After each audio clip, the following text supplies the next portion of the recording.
Shalom Bapak Ibu Saudaraku. Kita bersyukur Tuhan pertemukan kita kembali di Jumat pagi ini. Tentu itu adalah anugerah dan berkat dari Allah buat saudara dan saya. Maka mari kita yang mengalami kasih karunia Tuhan ini, kembali kita bawa kesediaan kita untuk menerima firman-Nya. Dengan percaya lewat firman Allah di pagi ini, kita semakin dimampukan untuk dapat memaknai kehidupan yang kita lakoni seperti yang Tuhan inginkan, demi untuk kemuliaan namanya dan juga demi untuk berkat bagi kita dari Tuhan.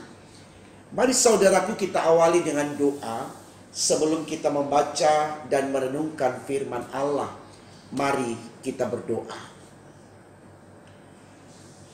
Allah Bapa di dalam Yesus Kristus, Allah yang kami sembah dan agungkan serta permuliakan, kami datang menyatakan syukur kami atas kebaikan-Mu yang Engkau selalu anugerahkan bagi kami dari waktu ke waktu. Sebagai bentuk syukur kami yang merasakan kebaikan Allah ini, sejenak kami datang dalam kekusukan untuk menikmati firman-Mu dengan percaya. Lewat firman Allah di pagi ini, kami semakin disemangati untuk dapat memaknai kehidupan yang kami lakoni ini seperti yang Engkau inginkan. Untuk apa yang kami minta Tuhan, berfirmanlah, karena kami sedia mendengarkannya demi Yesus yang adalah firman itu sendiri. Amin. Saudaraku, bacaan Alkitab kita di Jumat pagi ini terambil dari kitab Amsal 10 ayat 4 hingga 5. Bagian Alkitab ini dibacakan demikian. Tangan yang lamban membuat miskin, tetapi tangan orang rajin menjadikan kaya. Siapa mengumpulkan pada musim panas, ia berakal budi. Siapa tidur pada waktu panen, membuat malu. Saudaraku, tema renungan kita di Jumat pagi ini dituliskan demikian dalam Sabda Bina Umat, jangan lamban. Saudaraku, kalau kita berbicara tentang konteks dunia, tempat di mana saya dan Bapak Ibu berpijak, lalu hidup dan berkarya, selalu kita diperhadapkan dengan istilah yang disebutkan oleh orang bijak bahwa hidup ini adalah perjuangan. Tentu baik saudaraku untuk kita melihat apa arti dan makna yang tersirat di dalam ungkapan orang bijak tersebut, ya, yang mengatakan hidup ini adalah perjuangan. Sebab kalau kita mau memahaminya secara hurufiah, jelas yang dimaksudkan apa yang dikatakan di awal khotbah tadi oleh orang bijak. Hidup ini adalah perjuangan, bahwa tidak ada sesuatu yang dimudahkan saat kita mendharma baktikan diri kita dalam kehidupan nyata ini. Baik ketika kita berproses di dunia pendidikan secara akademik, ataupun ketika kita memberdayakan kekayaan potensi yang ada pada kita di dunia pekerjaan, bahkan juga di dalam hubungan pertemanan di tengah masyarakat, juga nampak di sana kita rasakan adanya persaingan antara satu individu dengan individu yang lain, sehingga tidak jarang juga terjadi konflik lalu berujung kepada permusuhan yang panjang, persaingan yang jahat antara teman dengan teman yang lain. Ini menunjukkan bahwa hidup ini penuh dengan tantangan. Ibarat kata orang bijak tadi, hidup ini adalah perjuangan. Jadi kita harus terus menunjukkan kualitas diri kita ketika kita merefleksikan kehidupan dari waktu ke waktu. Supaya hidup yang kita jalani ini dinamis, tidak statis, tidak mati atau berhenti. Ya. Nah, tentu saudaraku, untuk bisa memahami konteks ini, harus ada energi positif dan imani dari diri kita. Untuk kita lahirkan secara total dari jiwa yang memuliakan Allah. Karena hanya dengan demikian kita pahami bahwa kita hidup harus betul-betul bersemangat. Tidak menjadi sosok yang pemalas, yang akhirnya berdampak kepada tindakan yang lamban. Ya, seperti yang disoroti tema kita, jangan lamban. Tentu punya alasan saudaraku kenapa kita diajak oleh tema ini untuk tidak lamban. Jangan lamban. Karena jujur kita akui bahwa dalam perjuangan hidup yang penuh dengan persaingan yang luar biasa, kalau kita lamban yang identik dengan bermalas-malasan, bermasa bodoh, suka menunda-nunda, ya, tidak gesit, tidak lincah, selalu menjadi sosok yang pesimis, tidak memiliki optimisme yang tinggi, maka sudah pasti yang akan kita dapatkan adalah ketertinggalan, bahkan mungkin tidak mendapatkan kesempatan sama sekali untuk bisa memperlihatkan kualitas diri kita. Dan dalam konteks ini kita akan menjadi sosok yang merana. Kita akan menjadi orang yang hanya sebagai penonton di dalam melihat keberhasilan orang. Dan dampaknya adalah kita menjadi orang yang meminta belas kasihan. Sementara sebenarnya dari diri kita, kita kuat, kita bisa. Tapi karena malas tadi, lalu berujung kepada tindakan yang lambat. Ya. Akhirnya kita tidak memperoleh apa-apa di tengah kita mengkaryakan diri kita di antara orang lain. Ya. Ini baik sekali Bapak Ibu Saudaraku untuk kita renungkan, ya. Supaya kita mulai belajar memprepare diri kita kembali, menyemangati diri kita kembali, memotivasi diri kita kembali untuk tidak lamban, tapi selalu memiliki energi yang begitu menggairahkan diri kita untuk bersemangat menata hidup, memperjuangkan hidup, dan meraih apa yang kita cita-citakan. Ya. Jadi ini sesuatu yang tidak bisa kita tawar, Bapak Ibu Saudaraku. Kita tidak bisa kemudian berspekulasi hanya karena kita merasa, ya, kita punya keterbatasan, kita punya kekurangan. Kalau mau jujur saudaraku, tidak ada orang yang bodoh di dunia ini. Kalaupun dia kurang berpengalaman, dia tidak berproses secara akademik dengan baik seperti orang lain, masih banyak cara yang kemudian bisa dia pakai untuk memfasilitasi dirinya memiliki kualitas. Saudaraku, kita harus akui, tidak selamanya orang itu hebat, ya. karena dia berproses secara akademik, ya, dari tingkat paling awal masuk SD, SMP, SMU, perguruan tinggi dan seterusnya, tidak. Tapi dalam proses dia memaknai sosialisasi hidupnya di konteks masyarakat yang majemuk lewat adaptasi, relasi, interaksi, komunikasi, dia pun bisa menjadi sosok yang hebat. Kan dari pengalaman-pengalaman yang didapatkan di luar dari dunia pendidikan secara formal, dia bisa membekali dirinya untuk dapat fight di antara manusia yang lain.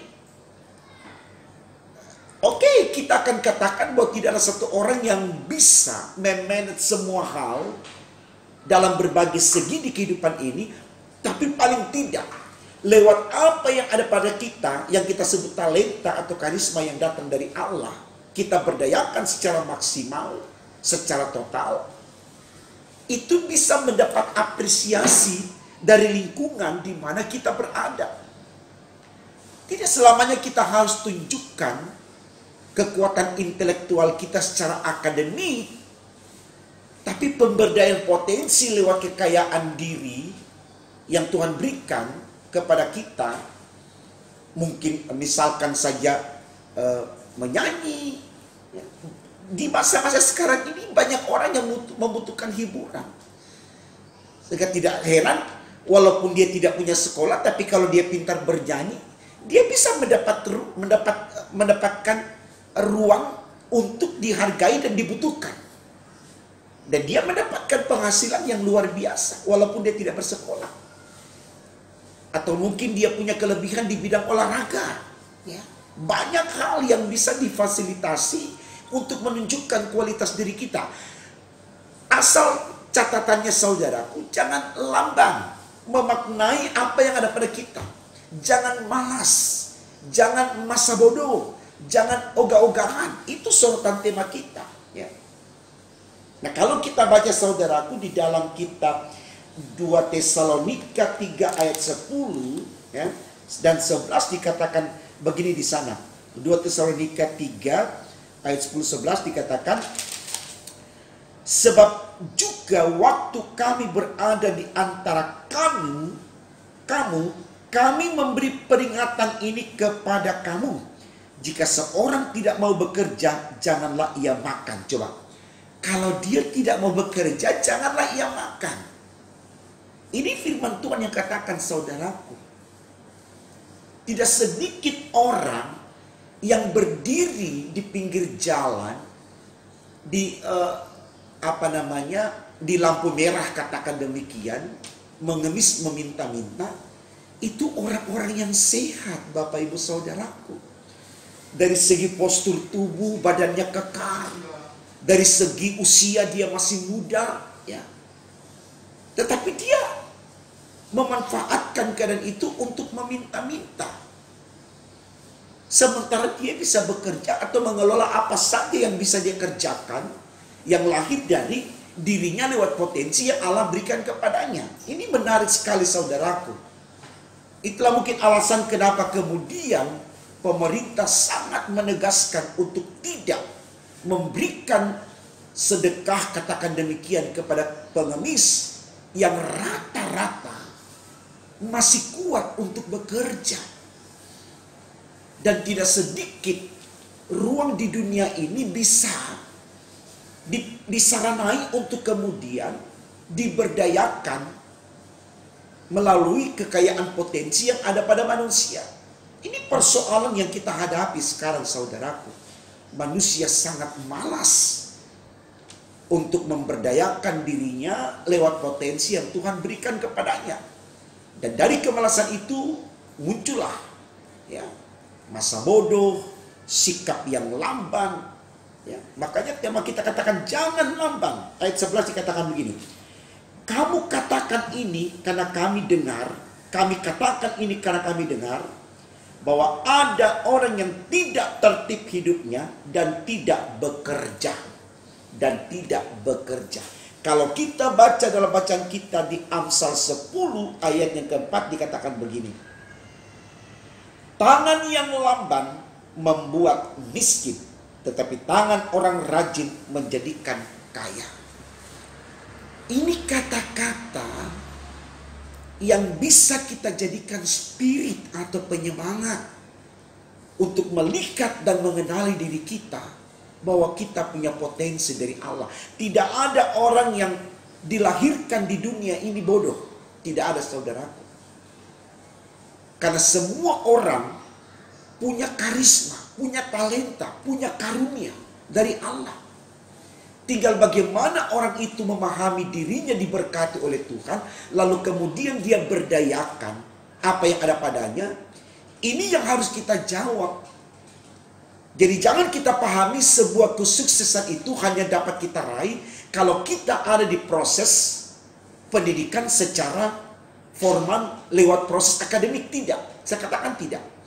Lewat pengalaman pun, kalaupun kita tidak bersekolah, sepanjang kita tahu kita punya potensi, kita punya kelebihan, dan kita mau berdayakan itu bisa menjadi jalan bagi kita, saudaraku, untuk mendapatkan apresiasi, mendapatkan aplaus, dihargai, disanjung. Ini baik sekali, Bapak Ibu Saudaraku, ya. Tetapi yang harapannya kita bekerja tidak semata-mata untuk kaya atau bisa makan, tidak. Tapi bekerja itu sebagai bukti ketaatan kita kepada Allah, yang mensyukuri kalau Allah memberikan potensi kepada kita, lalu kita pakai itu untuk mempermuliakan nama Tuhan lewat seluruh eksistensi hidup kita. Jadi kita bekerja bukan hanya untuk makan, tapi juga untuk menyatakan kekuatan spiritual kita sebagai orang yang mengabdi kepada Allah. Ini catatan baik, saudaraku. Jangan sampai kita salah mengerti bahwa firman pagi hari ini mengajarkan kita bekerja untuk makan. Tidak. Tapi bekerjalah selain untuk makan, juga untuk memperoleh kemuliaan Tuhan atau berkat dari Tuhan, yaitu sorga. Makanya dalam iman Kristen kita diajarkan ora et labora, berdoa sambil bekerja. Jadi tidak hanya bekerja, tapi juga berdoa. Berdoa ini adalah bukti pengabdian kita kepada Allah, kesediaan kita menyembah Allah. Ketika kita menyebut nama Tuhan dalam doa kita, berarti kita mengenal Allah dan kita memuji Allah. Dan disitulah kemudian dalam kebersamaan dengan Allah kita mendapatkan apa yang kita inginkan, saudaraku. Saya pikir ini baik sekali untuk kita renungkan, supaya kita mulai prepare diri kita kembali untuk tidak menjadi orang yang malas lalu lamban, tetapi kita semua menyadari bahwa kita ini adalah orang-orang yang diberkati oleh Allah. Maka apapun yang ada pada kita berharga bagi Allah dan patut kita berdayakan sebagai bukti kesediaan kita untuk mempermuliakan nama Tuhan dari waktu ke waktu. Bekerjalah hari ini, saudaraku. Jangan bermalas-malasan. Tapi ingatlah, bekerja bukan hanya untuk makan, bukan hanya untuk kebahagiaan duniawi, tapi bekerjalah untuk supaya Bapak Ibu diberkati oleh Tuhan, karena Bapak Ibu menghargai apa yang Tuhan berikan kepada Bapak Ibu. Sehingga di situ lewat pekerjaan Bapak Ibu, nama Tuhan diagungkan, dipermuliakan, maka Tuhan akan selalu memberkati jerih juang lelah Bapak Ibu, dan pada akhirnya Bapak Ibu mendapatkan upah yang sempurna, yaitu kehidupan yang kekal. Selamat bekerja hari ini, karyakan diri kita semua, baik untuk kepentingan kita, terlebih lagi untuk kepentingan Tuhan. Maka semuanya akan Tuhan sempurnakan demi untuk kemuliaan namanya. Tuhan memberkati saudara dan Tuhan memberkati firman-Nya. Amin. Mari kita berdoa, saudaraku. Tuhan Yesus, terima kasih. Engkau sungguh memberikan pengertian baik bagi kami di hari ini. Kami belajar dari firman-Mu bahwa kami adalah orang-orang yang memiliki talenta, yang memiliki karunia, karisma dari Allah. Sehingga apa yang kami terima dari Allah, kami harus berdayakan itu sebagai kekuatan iman kami untuk mempermuliakan nama-Mu. Sehingga apa yang kami karyakan, kami aminkan, akan mendatangkan kebaikan bagi kami. Bukan saja kebaikan untuk di dunia ini, tapi juga akan membawa kami kepada kebahagiaan yang sempurna, yaitu menempati sorga yang kekal. Tolong kami Tuhan, agar kami sadar bahwa kami orang-orang yang berpotensi, yang datang dari Allah, sehingga kami tidak akan bermalas-malasan, kami tidak akan lamban melakukan tugas-tugas kami, karena kami tahu Tuhan terus menanti karya-karya kami, baik di tengah bangsa negara, di dalam gereja, di dalam masyarakat, bahkan juga dalam keluarga kami. Semangati kami terus Tuhan, karena dalam bersama dengan Engkau kami percaya, kami mau melakukan apa yang terbaik untuk Tuhan lewat potensi yang ada pada kami. Di dalam nama Tuhan Yesus, kami sudah berdoa kepada Bapa di sorga. Haleluya, puji Tuhan. Amin.